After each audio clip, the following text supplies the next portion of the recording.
Hey guys! Are you ready for my first video of 1.39? See, it's right there, 1.39. No, this isn't going to be an exciting one. This one's just going to be like a 5-minute talking one. Hopefully just 5 minutes. So the first thing I noticed is that my progress on the F2, I went from having it half upgraded to having it 2/3 upgraded.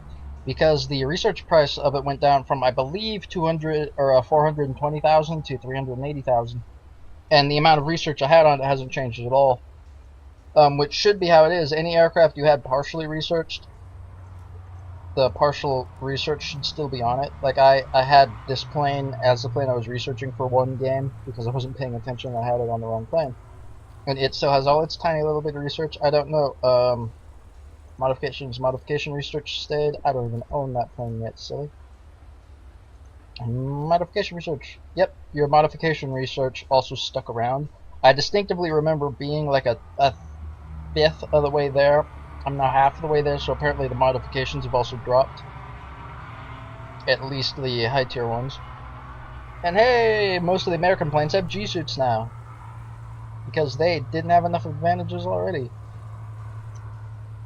Ooh, and something else, I already bought it, but the B-17 used to cost an absurd amount of money. It used to be over 3 times as expensive as a year or two. It used to be I believe 630,000. And the crew train cost was 130,000, so the entire plane would cost you over 700,000 to buy and put in a crew slot. Its purchase cost dropped to, I can't remember, but it was about what the year 2 was. I believe the year 2 is now 200,000. So the year 2 came down in expense a tiny little bit, but the B-17 came all the way down to 210,000. So it's now only 10,000 Silver Lions more expensive than the year 2, which isn't that bad, and I'm willing to accept that. This plane does have quite a lot more gunners, and it is faster, and I believe it even has a better climb rate, so... B-17 versus year 2. Does the year 2 still have its absurdly unrealistic bomb load? Where are you? It does! I'm happy to report that year 2 has the same stupid bomb load that it used to have. That's 2, 3, 4, that's 4,000 kilograms. And what are you? I believe this one still has the 5,000. Yep, that one still has the 5,000 kilogram bomb load that none of them ever flew with. But, you know, screw it, whatever. That's right. Does the B-17 now have its overload bomb load of 17,000 pounds? Nope, its bomb load hasn't been touched at all. Great, great, great. Well, at least they didn't nerf the B-17s again. They did give the B-17G its external bomb racks, I believe. That brings it up to on par with the other ones. Yep, 6,000 pound bomb. Oh, 8,000 pound bombs. Wow. So never mind. They gave the B-17G its actual proper long range bomb load. That's still less than half of its overload bomb load, and the year 2 gets its overload bomb load. So why doesn't the B-17 even get half of its overload bomb load? You ask? Because it's not a Russian plane, silly. B-24 still have its same bomb load it does. So they basically gave the B-17G the same bomb load as the B-24, which means neither of them... I mean, the B-17G does have its proper long-range bomb load. The B-17E doesn't even have its long-range bomb load, but whatever. It has more than a short-range bomb load. Its short-range bomb load was 4,500 pounds, so I'm kind of happy having it not quite its long-range bomb load. Still a little unhappy the Russians get their overloads, but whatever. Other than that, the price of the B-17 coming down, being cut in by a third or being cut to a third, being divided by 3, and the same thing happening to the crew train cost, I'm very happy with that. I'm very happy being able to buy this plane. Before, right when I finished downloading this patch, I had 600,000 Silver Lions, which wasn't even enough to buy it. After the patch, for that much, I was able to buy it and put it in a crew slot. Still have more than half my money left, so I'm happy with that. I'll bitch about the bomb load differences later. So one more thing I should probably cover really quick. Those of you who were bitching about how the Germans were going to get a superior version of the Sabre, Gaijin basically did exactly what I thought they should have done. The thing is, they're lying about it, and they're being quiet about it, and they're hoping nobody notices. That says the CLA or the CL-13A Sabre Mark V. The Germans never used the CL-13A, they used the CL-13B. And, yeah, but shh, don't tell anyone. And, additionally, the CL-13 Mark V's had a wider fuselage, a significantly visually noticeable wider fuselage than the Sabres, and as a result, the 50 calibers were also moved down and back. This one clearly has the 50 calibers in the exact same place as the F-Series Sabre, the exact same little blunted nose, or the droop nose of the F-Series, as the exact same fuselage as the F-Sabres. It does not have the same wing as the F-Sabres. And that's the part where it gets a little confusing, because the F-25 and the F-30 did use the exact same wings as the Mark V, which makes me suspect that this isn't actually a Mark V, that it's actually a Mark IV. The Mark IV was never used by the Luftwaffe. In fact, the only people that used the Mark IV were the British for about half a year, and then the Americans. The Canadians themselves never used the Mark IV. But the cool thing about this being a Mark IV is that, while the Mark V was slightly slower than the F-Series Sabre by like 3 miles per hour, it had a much better climb rate, one that directly rivaled the MiG-15, and a much better turn time. This version of the Sabre, the Mark IV, which it's either a Mark IV or a Mark III. The Mark III was the Canadair version of the Mark 25, and the Mark IV was the version of the F-30. And the only difference between the F-25 and the F-30 is, wait for it, wait. The F-30 can use 4 drop tanks instead of only 2. Yeah, that's not really relevant to War Thunder. So for War Thunder purposes, the F-25 the Americans get and the F-30 that the Japanese get are practically the exact same plane, and their stat cards are the exact same, and I would not be surprised if they used the same flight model, which they should because they're the same plane. But this Canadair version of the Sabre, which is I highly suspect it's either a Mark IV or a Mark III, it definitely does not look like a Mark V, and it definitely does not have the performance of a Mark V. It actually almost perfectly has the performance of a Mark IV, which means it's microscopically, as in like half a mile per hour faster than the F-25.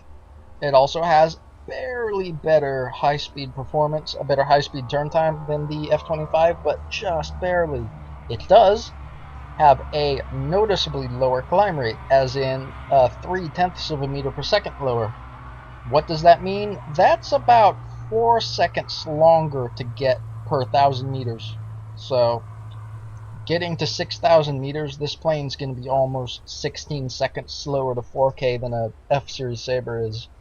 So it has a noticeably lower climb rate for a not noticeably higher top speed and a not noticeably better turn time. So, and because all of the top tier jets are now limited more by G loading than they are by turn times, having a slightly better turn time at high speed is pretty much irrelevant because you're not turning based on the plane's turn time, you're turning based on the G tolerance of the pilot. So it's really not relevant. So this plane's strengths over the F-Series Sabre are pretty much not relevant, and its weakness is a lower climb rate actually is a little relevant. So this Sabre is arguably worse than the American Sabre, although only a little. It's pretty much not. Basically, if you're going up against one of these, just treat it like an American Sabre. It pretty much is. The F-30 that the Japanese get, as I've already said, for all practical purposes in War Thunder, this is an F-25. The difference between the F-30 and the F-25, this one could use 2 external drop tanks, or 4 external drop tanks instead of 2. And it could also use 1 drop tank and the 1,000-pound bomb on each wing, while the F-25 had to choose either the 1,000-pound bomb or a drop tank. It couldn't carry both. And this plane was not capable of carrying 4 1,000-pound bombs, and I'm pretty confident that that is reflected in game by it having the same 1,000-pound, I clicked the wrong button, having the same bomb load as the F-25, which it does, same bomb load, same rocket load, so it's an F-25. There's no practical difference between it and the F-25. The British did get something somewhat cool. They got their post-war versions of the Spitfire, as in Let's a quick list of planes that weren't already flying when the Mark 24 entered service. The F-8 had not quite made it into service yet. I believe both of the F-4s had actually made it into service yet. Basically, this is a list of aircraft that historically should be below the Spitfires that get to be 5.3 for some silly reason. I have no idea why they put them at 5.3. There's no reason for them to be that low. They should, at the very least, be 6.0 aircraft. Basically, the 109 G6 is what that plane's going to be competing with at that tier. And the 109 G6 is slower, worse turn time, worse climb rate. Yeah, so the G6 has nothing that it can use as an advantage over the Spitfires. These Spitfires aren't significantly better. They have a slightly higher climb rate than the Mark 9. Significantly faster in a straight line. It's almost 50 miles per hour faster in a straight line. So it's 50 miles per hour faster, which puts it on par with most of the planes that only advantage over the Mark 9 is speed. And it also has a slightly better climb rate. So it's going to be climbing. It's basically going to be climbing with the American Premium Spitfire that everyone calls overpowered, except it's significantly faster, only slightly worse turn time. So yeah, it's a I don't want to say it's going to be the most overpowered plane in the game, because as far as the most overpowered prop plane in the game, something else sort of comes to mind.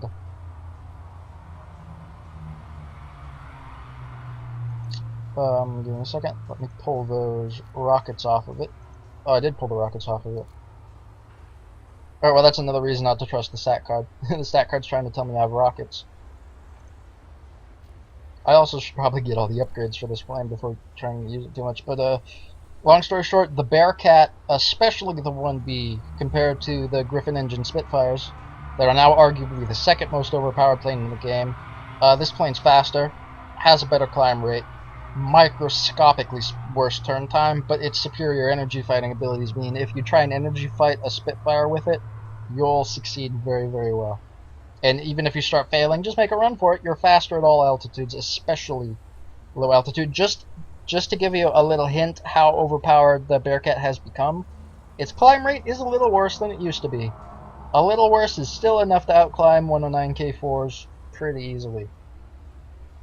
And considering its only rival, the N1K, even the JA, which had the best climb rate, its climb rates now, when it's fully upgraded, it's like 22 meters per second. About on par with the new Spitfire. It's not on par with the Bearcat. The Bearcat, I already said, it allowed energy fight pretty much anything in the game. A 109K4 might be able to hold its own against the Bearcat, but it's not going to have an advantage in the energy fight. And if the energy fight starts to fail, the Bearcat can always just resort to level turn fight, which it will easily beat anything that even has a slim chance of energy fighting with it. But just to talk about how overpowered this plane's low altitude performance is now. This isn't necessarily not historically accurate, but it is definitely annoying. The fastest prop plane at sea level before this patch was the Tempest Mark II. The Tempest Mark V, I believe, at sea level did like 396 miles per hour. The Tempest Mark II did about 406 miles per hour at sea level. The Bearcat 1B, fully upgraded, with the radiators closed, with WEP, which it can only do for about 10 minutes. It doesn't overheat very quickly, but it can do it for about 10 minutes. 410 miles per hour at sea level. So it is the new fastest sea level prop plane. By, what, 4 miles per hour? That doesn't sound like a lot, but the Tempest overheats quicker, so the Tempest isn't going to be able to do 406 miles per hour for as long as this plane can do 410. Yeah, it's gonna be an interesting plane to fly against. So I don't want to say it's overpowered, but it looks like it's going to be overpowered. So that's pretty much all I have to say at the moment. I've already tested a lot of the planes, like the King Cobras, the F9Fs, all the planes that people were worried because they didn't have control stiffening and they didn't have G-lock. On the last version of the test server, I've already retested them. They do all have G-lock on the live server. So every single aircraft in the game, other than bombers, has G-lock, and the vast majority of the bombers can't even get fast enough to attempt to get enough Gs to go into G-lock in the first place. And I'm pretty sure most of the bombers have G-Lock as well. They have said that every single engined aircraft, which does include the Avenger, has G-Lock. So, and all of the heavy fighters like the XP, or not the P-38, the Twin Mustang, the Beaufort, not the Beaufort, the Beaufighter, all of the heavy fighters also have G-Lock. I don't know if they've confirmed that the multi-engine bombers don't have G-Lock, but they aren't capable of pulling hard enough to get to G-Lock anyway, so it doesn't really matter. And it's not like the B-17s are going to be out dogfighting you. So, basically, a lot of the planes, like the P-36, P-63, should not be overpowered anymore. At least not in realistic. It shouldn't be. No promises. So, I think I've been rambling far longer than I should have been. A 5-minute video, my ass. Thank you for watching. Check out the rest of this playlist for all of my War Thunder 1.39 videos. There's going to be a lot of them. Going to start getting more into the specifics on each individual aircraft. They will be clearly titled so you know what each video is about. So have fun, and you know, subscribe if you haven't already, because, you know, I'm not that annoying, right?